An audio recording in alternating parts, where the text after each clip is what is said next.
Olá pessoal, hoje nós vamos ter um vídeo um pouco mais rápido porque eu realmente estou sem tempo para fazer um vídeo mais extenso, então a gente vai acabar adiando o vídeo de Fátima um pouquinho mais porque ele tem bastante texto.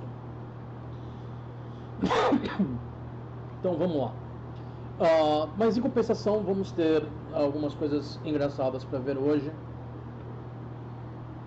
Quando eu digo engraçadas, eu digo bem engraçadas e bem idiotas, porque quando o apologista abre a boca, você sabe o que vem por aí, né? E aí nós temos apologistas tanto religiosos quanto terraplanistas, então o show é ainda maior. Mas vamos lá, deixa eu sumir aqui com o meu botão de subscribe ali em cima, lá a animaçãozinha, e com a minha imagenzinha ali, vamos falar dessa primeira imagem aqui.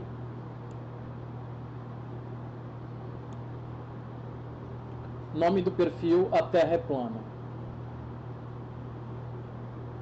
Vai vendo quando o cara não tem nem coragem de colocar o nome no perfil dele. Vamos à besteirada. O criador da própria ciência disse que é plana, com limites, fundações, pilares e coberta com um firmamento. Sua opinião é irrelevante, Globo Nelson. A Bíblia escrita existe faz uns 2000 anos. E você, Globo Nelson, vai ser lembrado daqui 2000 anos? Não, não vai. A Bíblia vai. Aí ele continua. Globo Nelson: ai, que cientista famoso disse que a Terra é plana. Aí ele: Bíblia Sagrada. Tá bom.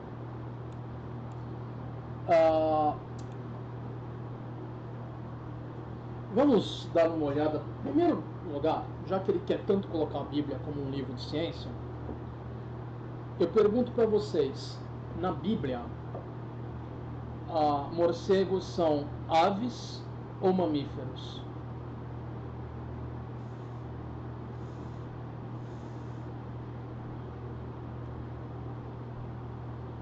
Vou te dizer uma coisa: não concorda com a definição da ciência. Próxima pergunta. Na Bíblia, e portanto em todo o dogma abraâmico, o mito de criação afirma que primeiro veio o quê? O sol ou as plantas?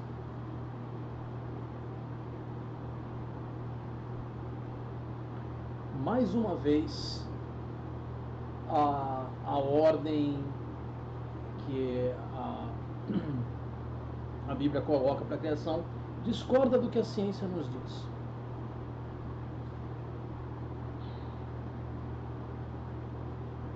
Vamos a mais uma. Qual é a cura que a Bíblia oferece para a lepra? Opção A: um antibiótico. Opção B: um ritual de sacrifício de pássaros. Eu tenho mais uma pergunta bônus para vocês. Se vocês fossem escolher uma cura da lepra para ser usada em vocês ou em alguém próximo a vocês que tivesse contraído a doença, vocês iam preferir qual? Um ritual mágico de sacrifício de pássaros ou um antibiótico que foi desenvolvido seguindo um método científico? Bom, fazer o que, né?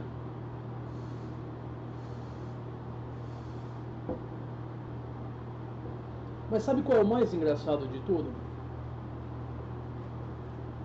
Se a Bíblia fosse escrita por um Deus que tudo sabe, tudo pode, tudo vê, ainda que ele tivesse que ter criado todas as doenças e tudo, de abre aspas mal com o mundo, fecha aspas, ainda que ele fosse obrigado a fazer isso porque ele não poderia fazer de outra forma, ele poderia ter salvo inúmeras vidas por toda a história, simplesmente ensinando conceitos de higiene básica ao povo da antiguidade.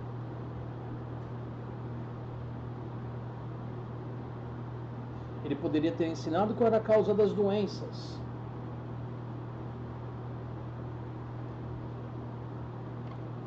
E ele fez isso? Não fez.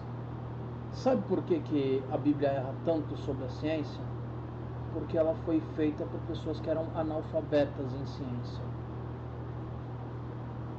Eram pessoas desesperadamente tentando preencher o espaço da ignorância delas, que causa angústia. Você não saber algo, para algumas pessoas, gera uma angústia intolerável, insuportável.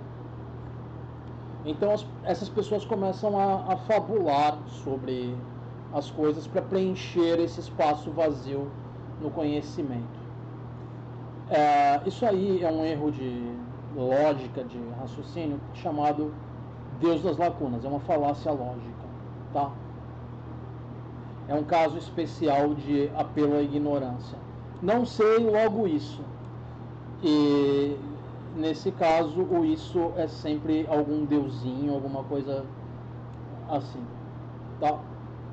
E aí, à medida que a ciência vai avançando, que as pessoas vão aprendendo mais, esse deusinho cada vez vai ficando um espaço mais restrito, porque ele não tem como competir com o conhecimento. As pessoas veem o conhecimento, vão entender que é conhecimento, entendem muitas vezes os benefícios desse conhecimento, e aí restam só os abobados insistindo naquela bobeira. E é o caso. Ele não mantém uma posição baseada em raciocínio, em lógica ou conhecimento. Ele mantém uma posição baseada em crença, em vieses cognitivos, na ignorância e credulidade dele. E ele precisa manter essa fantasia viva de qualquer jeito, porque senão a identidade dele vai para o espaço. Ele é apenas um vagabundo ignorante que não fez nada da vida, é um fracassado. É isso. E é assim que o cara acaba desse jeito. E ele sabe disso. Por isso que o perfil dele não tem foto e o nome é A Terra é Plana.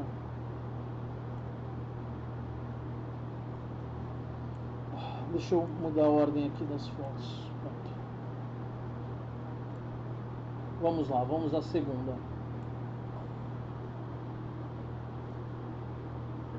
Muitos cristãos dizem: o que importa se o mundo é plano ou bola?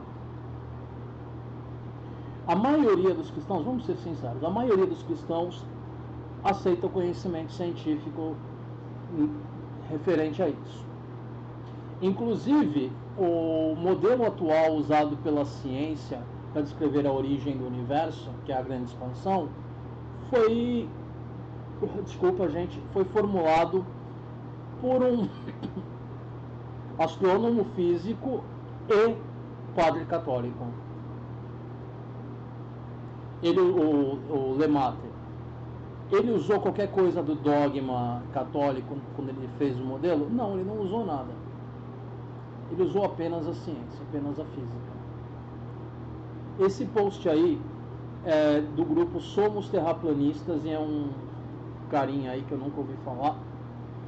Enfim, eu não sei se ele é um terraplanista ou é um cló. Provavelmente é terraplanista, mas fazer o quê? Porque o que vem a seguir é coisa que se vê de terraplanista mesmo. Aí ele continua: o modelo heliocêntrico é a base do ateísmo, onde promove um universo aleatório, sem sentido, sem propósito e acidental.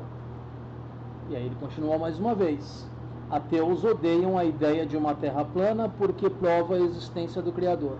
Não.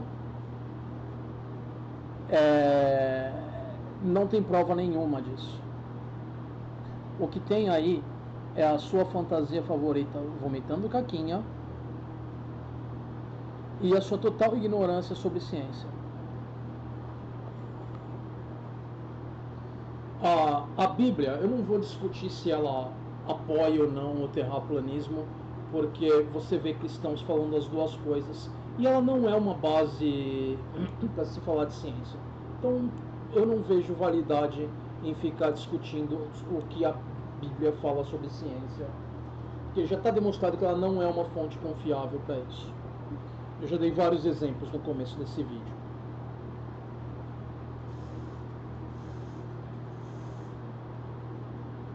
Vamos lá. Aí ele fala, o modelo heliocêntrico é a base do ateísmo. O que é o ateísmo? O ateísmo é apenas a posição de ceticismo e epistemologicamente neutra em relação a alegações teístas por elas não serem justificadas.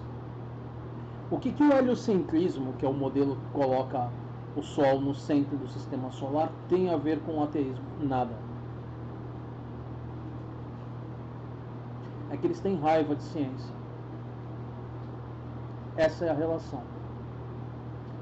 Eles têm raiva da ciência e eles têm raiva do ateísmo, porque eles são todos fanáticos religiosos.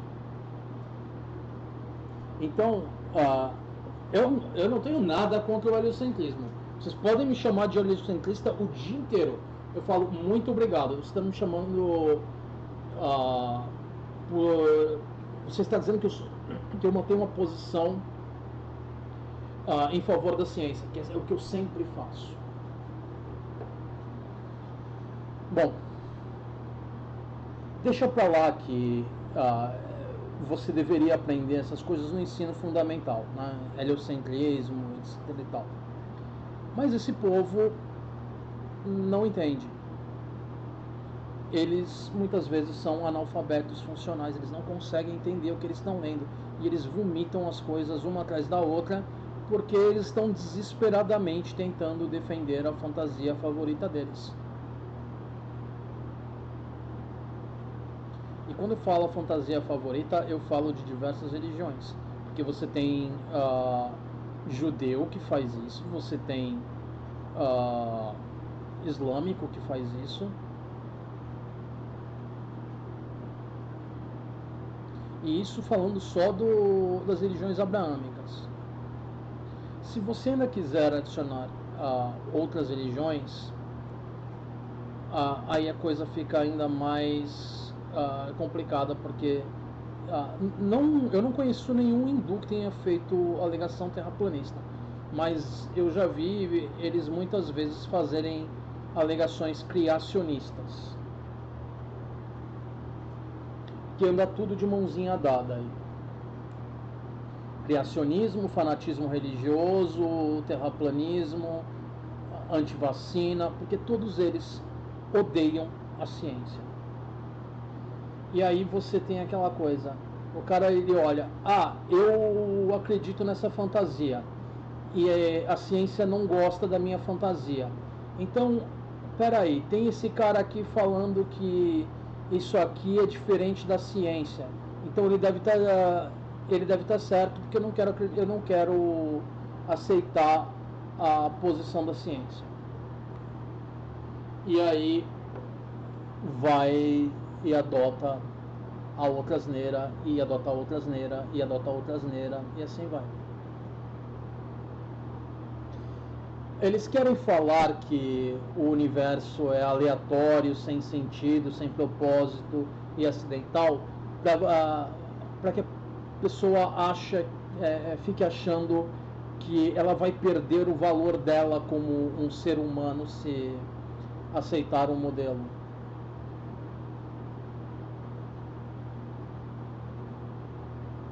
Isso é um apelo à emoção e um apelo à consequência. Duas falácias lógicas. Mas você não vai ter um pingo aqui de qualquer raciocínio válido da parte do Mané. Espera um pouquinho, gente. Aqui. Aí ele coloca ali, ateus odeiam a ideia de uma terra plana porque prova a existência do Criador. Não provam. E nós não odiamos a terra plana, nós rimos da terra plana. Porque se você tivesse concluído o ensino fundamental, você saberia que ela era que é uma ideia ridícula. Ela é demonstravelmente falsa. Se você está no litoral, vai até a praia mais próxima de você, você vai ver barcos sumindo no horizonte. Eu não estou no litoral. Faz um experimento simples. Também você pode fazer no litoral, se quiser fazer no litoral. O experimento de Erastóstenes. Desculpa, de vez em quando eu me embanano com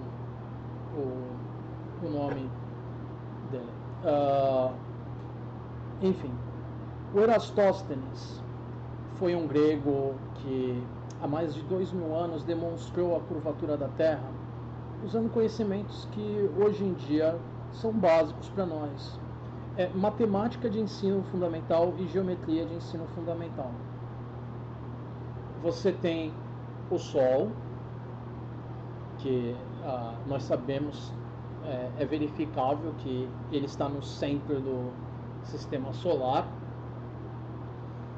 E à medida que o dia vai passando, a nossa posição em relação ao Sol vai mudando à medida que a rotação vai seguindo, né? E isso vai mudando o tamanho das sombras ao longo do dia. Mensurando o tamanho das sombras em duas localizações no mesmo horário, você vê a diferença de um lugar para o outro. Se a superfície fosse plana, não haveria essa diferença. Mas a superfície sendo curva, o ângulo de incidência vai ser diferente nas duas localizações. É claro que você tem que ter uma diferença de quilômetros de distância. Você não pode fazer na casa do vizinho ao mesmo tempo. Mas hoje em dia, principalmente hoje em dia que nós temos celulares, internet e por aí vai, você faz ao vivo com seu amiguinho esse experimento. Os materiais usados são super simples. Qualquer um consegue fazer isso. E hoje em dia todo mundo tem celular. O conhecimento teórico necessário para fazer é simples. O material necessário é simples. Eles fazem o experimento? Não, porque eles sabem que o experimento vai mostrar que eles são falsos, são mentirosos. Porque a questão aí é defender as fantasias deles.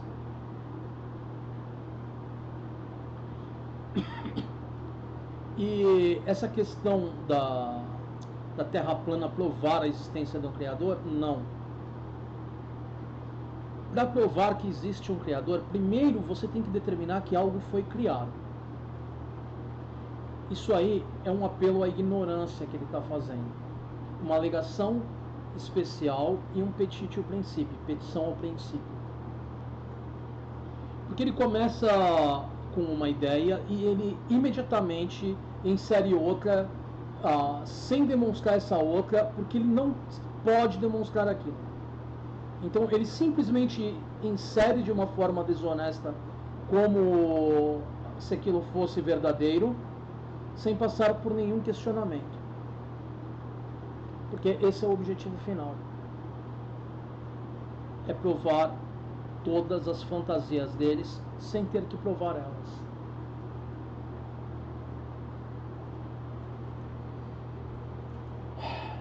Eles têm raiva da ciência porque a ciência determina que se você quer... Espera um pouquinho, gente.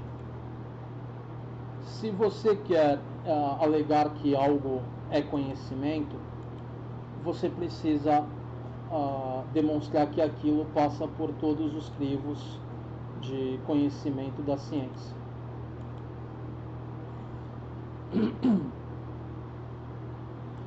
Quais são os crivos de conhecimento da ciência? O primeiro deles é a corroboração com evidências. Traga aqui uma evidência de que a Terra é plana. Traga aqui uma evidência de que o seu amigo imaginário existe. Seja ele da religião que for. Segundo crivo, ser testável e verificável de forma independente. Faz o teste que eu falei do Erastóstenes. Qualquer um deveria poder fazer isso. Mesmo antes de concluir o ensino fundamental, provavelmente a pessoa tem capacidade bastante para conseguir fazer. É apenas as noções mais simples de ângulos que você precisa e as operações fundamentais. Basicamente, se a pessoa é capaz de fazer as operações fundamentais, ela faz com tranquilidade todas as contas do Erastóstenes. A geometria serve para você entender a questão dos ângulos e a relação dos ângulos com a sombra que vai se formar ali. Que você vai colocar uma haste no chão e aí você vai ter o chão e a haste formando dois lados de um triângulo e o outro lado seria da ponta superior da haste até o extremo da sombra no chão.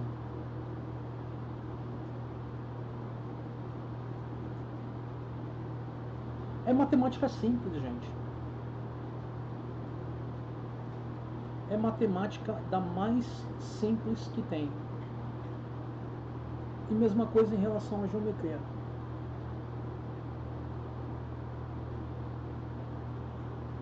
Mas sabe quando você vai conseguir que eles façam esses experimentos? Nunca, porque eles sabem que o resultado não vai ser favorável a eles. E aí entra em outros probleminhas em relação à Terra plana. Que nós temos ainda mais dois crivos da ciência. O próximo crivo ele é um pouco complicado. Eu vou tentar explicar ele de uma forma rápida e fácil, que é a falseabilidade. Quando você está tentando produzir um modelo científico com o objetivo de que ele se torne uma teoria científica, tem que passar por todos os crivos da ciência. E um desses crivos é a falseabilidade do Popper. Você tem que encontrar uma forma de demonstrar que aquilo que você está falando pode ser demonstrado falso. Não que vá ser demonstrado falso, mas você precisa apresentar um mecanismo pelo qual você possa, de uma forma imparcial, demonstrar se aquilo é verdadeiro ou falso. Entendeu? Precisa haver a possibilidade daquele teste encontrar um resultado falso naquilo.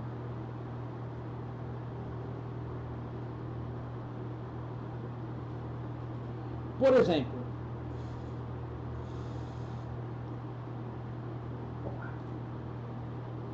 eu vou dar um exemplo bem bacana que passa desapercebido para muita gente.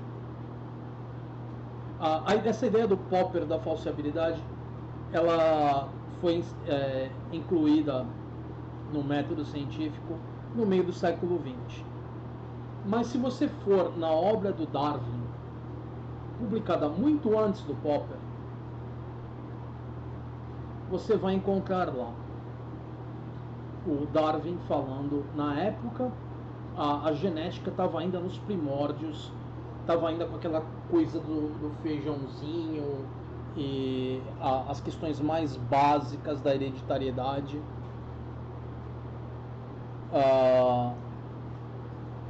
E o Darwin fez a teoria dele da seleção. Espera um pouquinho.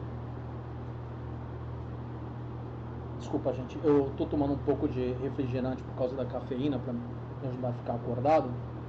E eu achei que eu ia soltar um arroto. Me desculpem. Aí eu precisei segurar para não arrotar aí na frente de vocês. Eu prefiro evitar esse tipo de coisa. Não só em vídeo, mas na vida real. Na vida cotidiana. Enfim. Vamos lá. O Darwin, ele coloca na obra dele que as pesquisas mais recentes em genética podem vir a demonstrar se a minha ideia de que os seres vivos mais aptos têm maior chance de sobreviver e por isso vão passar as suas características para frente com mais frequência, porque eles vão viver o bastante para se reproduzirem. E com isso, à medida que a genética progredir, ela vai ser capaz de dizer se essas características são passadas para frente ou não. E o que nós temos? A genética demonstrou que o Darwin estava certo. Mas ela também poderia ter demonstrado ele errado. A falsibilidade está aí. Você precisa oferecer uma forma de que aquilo possa ser provado verdadeiro ou falso.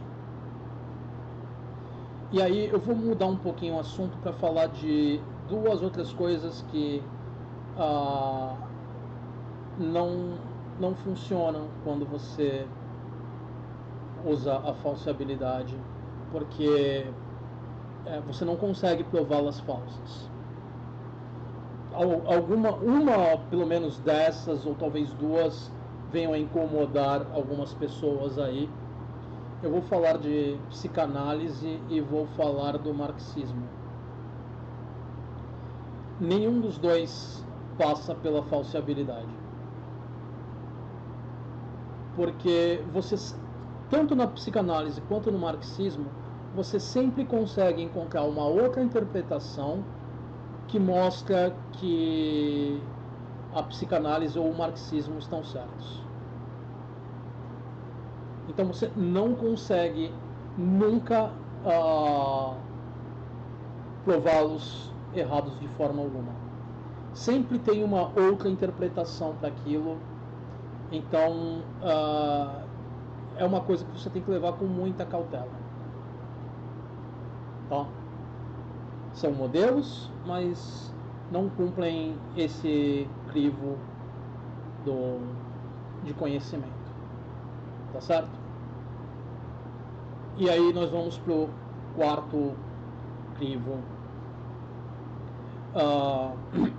Um modelo, ele precisa ser capaz de fazer previsões com sucesso de forma consistente sobre o assunto que ele estuda.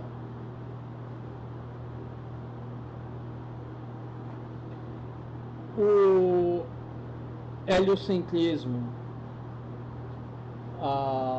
o formato da Terra, são verificáveis, você faz previsões a respeito deles e dá certo. São confiáveis. Mesma coisa o exemplo que eu dei da seleção das espécies. Seleção natural.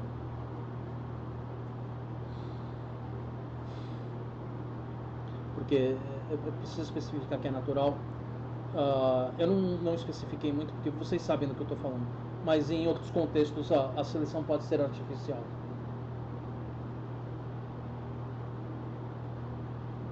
Enfim. Por exemplo, quando nós criamos animais para atender alguma necessidade nossa, seja produzir qualquer produto animal que nós desejamos, carne, lã, leite, o que quer que seja, você vai selecionando os melhores animais que oferecem aquelas características para que você produza o máximo possível daquilo com a maior qualidade possível ao menor custo possível. E dessa forma você termina com animais que são diferentes dos animais que você encontra na natureza. As vacas que existem hoje são criações pura e simples da nossa intervenção em uma espécie animal. Mesma coisa os cães e gatos. Você tem diversas raças de cães e gatos com as aparências mais diversas para atender a necessidades muitas vezes cosméticas dos donos. E muitas vezes há um custo para a saúde do animal. Enfim, é por isso que, apesar de achar alguns desses animais bonitos, né, eu ainda assim prefiro mais os vira-latas. São mais saudáveis. E se eu vou viver com um animal que vive menos do que eu, e eu vou desenvolver um vínculo afetivo com aquele animal, bom, eu prefiro passar a maior parte do tempo possível com aquele animal. Eu não quero ver aquele animal tendo uma morte sofrida por um capricho meu. Então eu não vou incentivar certas criações de animais aí.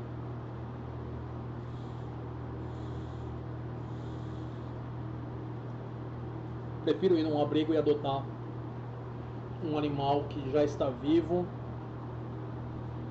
e que de outra forma não teria uma vida muito boa. Mas enfim, se você quer ter um cachorro ou um gato de uma raça específica, fique à vontade. Eu não sou contra você ter esses animais. Eu sou contra muitas vezes a indústria que, se você não tomar cuidado, praticamente produz eles em massa de uma forma muito desleixada que prejudica os próprios animais. Então tomem cuidado aonde você vai adquirir os animais.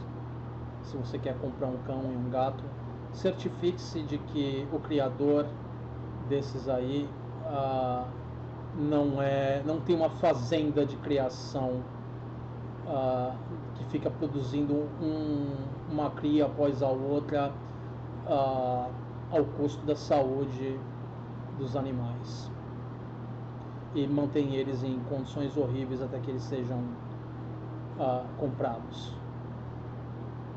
Então tomem esse tipo de cuidado, tá certo? Enfim, o mesmo tipo de erro nos dois casos. Vamos dar uma resumida rápida. Apelo à ignorância, não sei, logo isso. No caso ali do cara que aponta para a Bíblia, apelo à autoridade insuficiente, porque a Bíblia não é uma fonte confiável para se tratar de conhecimento científico. Eu acho que ela não é uma fonte confiável para nada. Ela não é uma fonte confiável para a história, ela não é uma fonte confiável para a moralidade. Eu acho que ela só é uma fonte confiável para falar do próprio dogma dela. Apenas isso.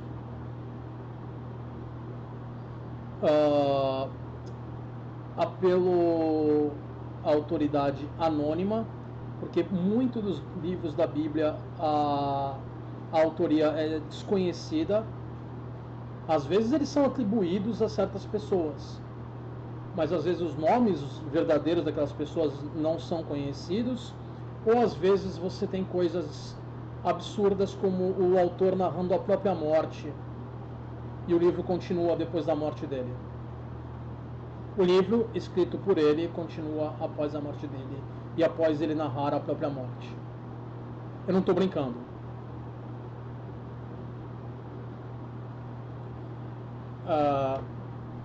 Feliz ou infelizmente, eu fui obrigado a aprender essas coisas porque eu estudei em uma escola vocacional, uma escola católica, desde o primário eu fui obrigado a ler a Bíblia. Família religiosa e escola religiosa.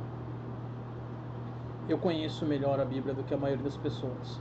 Eu digo infelizmente porque o fato de eu não lembrar de alguma dessas coisas, apesar de ser útil para debater com os abobados, eu poderia ter gasto com outra coisa.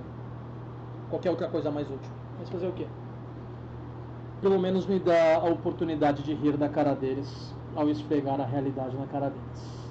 E esfregar as asneiras na cara deles. Como eu já falei antes, tem o apelo à ignorância, e um caso de apelo à ignorância é o Deus das lacunas.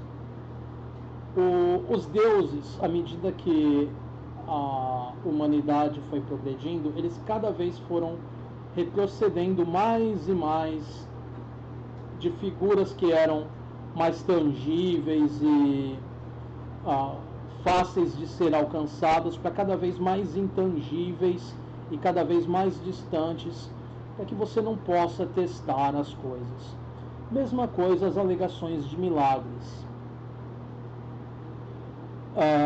Hoje em dia que nós temos vídeos que podem ser gravados a qualquer momento com facilidade, porque todo mundo tem um celular que é capaz de gravar um vídeo, e a qualidade dos vídeos dos celulares progrediu muito nos últimos anos, em comparação com quando eles começaram a fazer essas coisas.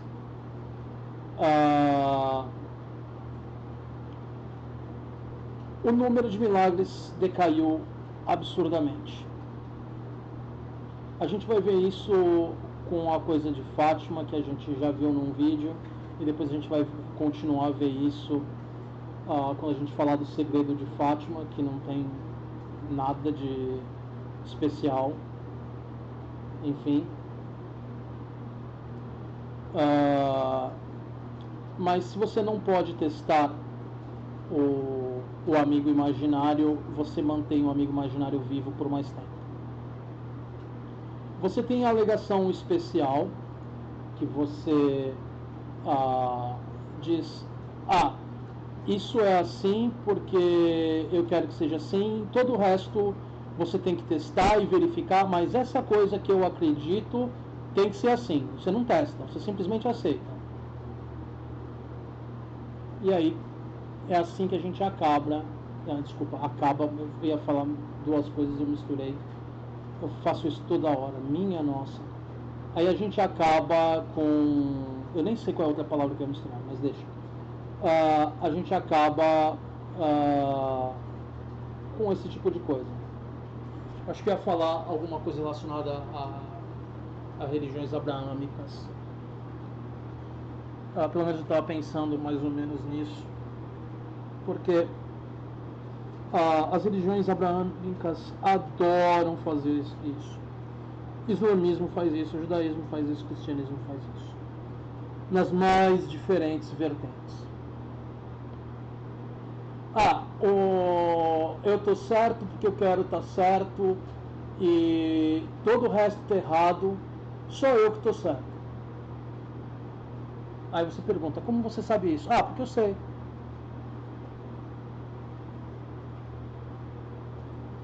Bom, isso é a alegação especial.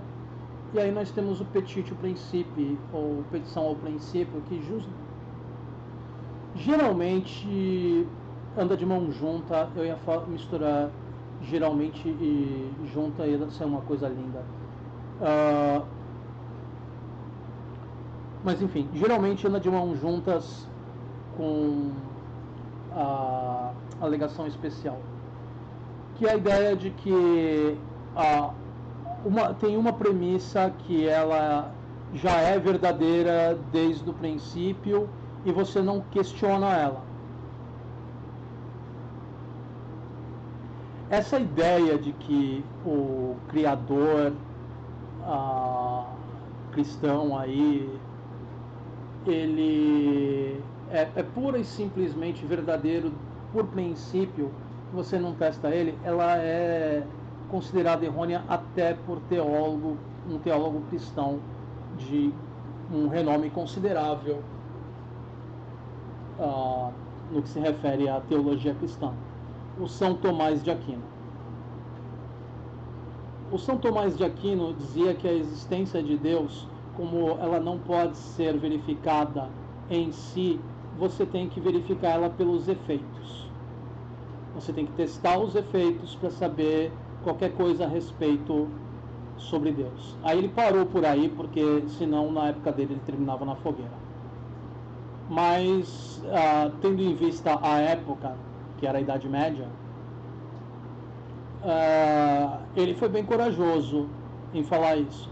Porque até ele falar isso, a postura usada era o argumento de Anselmo, que dizia que Deus é simplesmente Deus, você tem que aceitar e você não pode questionar.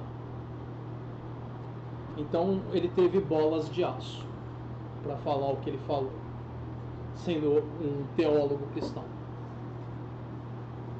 Ele cometeu erros em algumas partes do pensamento dele, das obras dele, algumas coisas que ele fala, a moralidade simplesmente é inaceitável hoje em dia, mas estamos falando de um cara que viveu na Idade Média, né? Você não vai esperar que ele tenha o mesmo nível de instrução que nós temos, né? A moralidade e a instrução mudaram muito desde lá.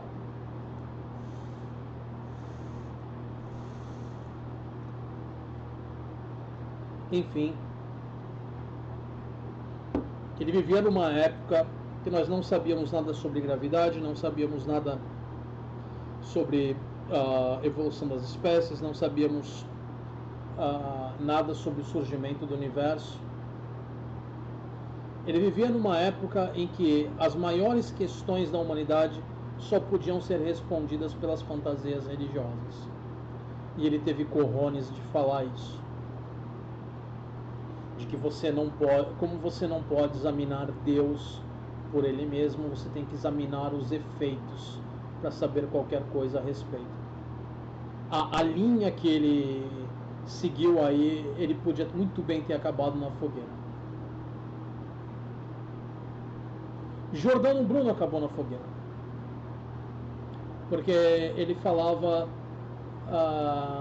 ele chegou a questionar que poderiam haver pessoas nas estrelas que habitam o céu ali, não com as mesmas palavras que eu estou usando agora, mas ele falou, nas estrelas que nós vemos no céu, podem haver pessoas, assim como nós estamos aqui olhando para o céu, podem haver pessoas olhando para um céu e da mesma forma, e a igreja achou que isso era contra o dogma e queimou ele na fogueira. Giordano Bruno não questionou nada sobre a existência de Deus. Ele simplesmente falou, quem sabe tem vida em algum outro lugar do universo. Ele não falou nada sobre como surgiu a vida, ele não falou nada que fosse contra o dogma, só que a Terra talvez não fosse tão especial assim. E ele queimou na fogueira por isso. Então, a linha que o Aquino estava trilhando era uma linha muito tênue. Enfim, eu não concordo com muita coisa com o que ele diz, mas eu aplaudo ele por esse trecho dele. Ele ainda acredita em Deus, ele não questiona a existência de Deus, mas tendo em vista que ele vivia numa época em que a ignorância reinava nessas grandes questões da humanidade. Bom, enfim, é isso aí, pessoal. Eu espero que vocês tenham gostado e me desculpem por não ter feito ainda o vídeo de Fátima. Agora eu preciso encerrar porque eu preciso editar isso e deixar tudo pronto para vocês. Então eu vou encerrando por aqui com o usual vida longa e próspera. E eu vejo vocês no próximo vídeo. Até mais!